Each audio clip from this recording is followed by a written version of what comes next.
What's up, guys? My name is Will, and welcome to Forge.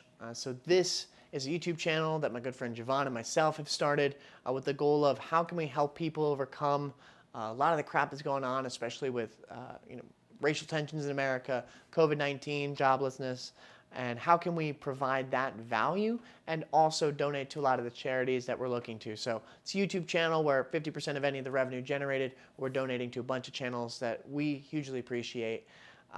And we just look at the causes that they're handling. And one of the causes that we were really passionate about, something called the Equal Justice Initiative. And that's an organization that's dedicated to making sure that when we are enforcing laws, because laws should be enforced, it is not anarchists here, that we should punish people the same regardless of their skin color.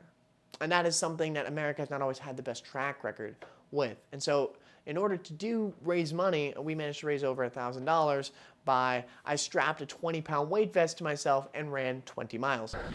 This downhill is about the 2.5 mile mark, which would be about 12.5% of the way through. That idea came from, well, it's 2020 and 2020 sucks, so we should just flip off 2020 by doing the 2020 run, 20 miles with a 20-pound weight vest. And wow, it was pretty terrible, not gonna lie.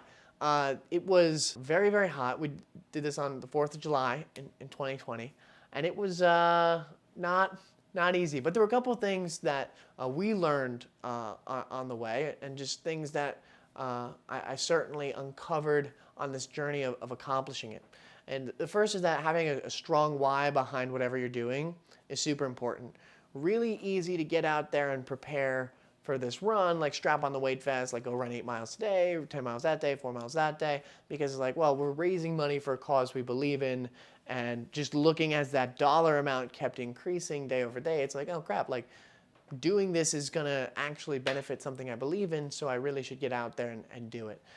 The second thing is that burning whatever bridge you have behind you is super important. Once we had raised like $500, I was like, well, I really can't refund this money. So like, oh crap, I actually have to do this. Now, this gave me horrible anxiety. Like I didn't even sleep the night before we had to run, which is also not good for doing anything hugely athletic. But holy crap, you realize I have to do this. There is no way out but through.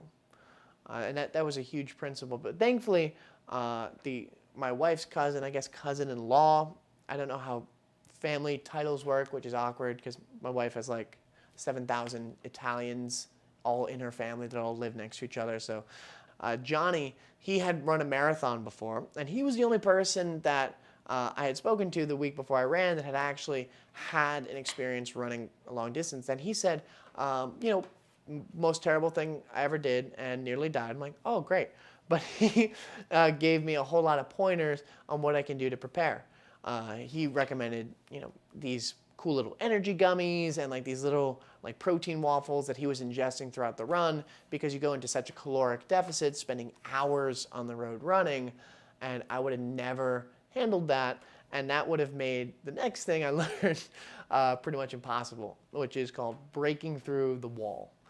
So just for context, my goal was to do this at a 10-minute mile pace, a 10 to 12-minute mile pace with a weight vest. So 12 minutes over 20 miles is I think that's 4 hours. Check my math later.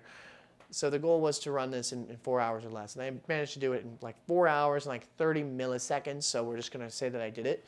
But for context, the first 15 miles I managed to do in 2 hours and 45 minutes. That last 5 miles was so much slower. I felt great after 15 miles. I felt like I kept going. But around like 15 and a half, 16, holy crap. When marathon runners talk about hitting the wall, it's not a wall. It's more that you got run over by a big rig truck and you must pick yourself back up and finish the run. And that was some of the most miserable feelings I've ever felt. The vest had chafed me. My legs were like shuffling. I was basically kind of like repeatedly controlled falling in the direction of the finish line. And that got to a point where I was about at the 18.5 mile mark, and so we finished up at the beach in my hometown, Calf Pasture Beach in Norwalk, Connecticut. So that I would do like one quick loop around the beach and then do one other half loop and finish up at the pier right there. So as I'm getting to the first loop, we're like 18 and a half miles in. I just call my wife, like, she's like, hey, baby, how are you doing? I'm like, no, water. Get me water immediately. Because I actively felt like I was going to die.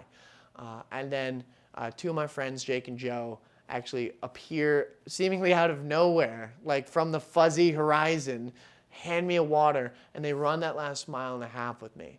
And I think I would have still finished, but it was so much easier and so much more inspiring when friends help you along the journey. And not just them, but my wife and my mom. And I'll give my daughter some credit, but she's like 1 year old, so she doesn't do a whole lot.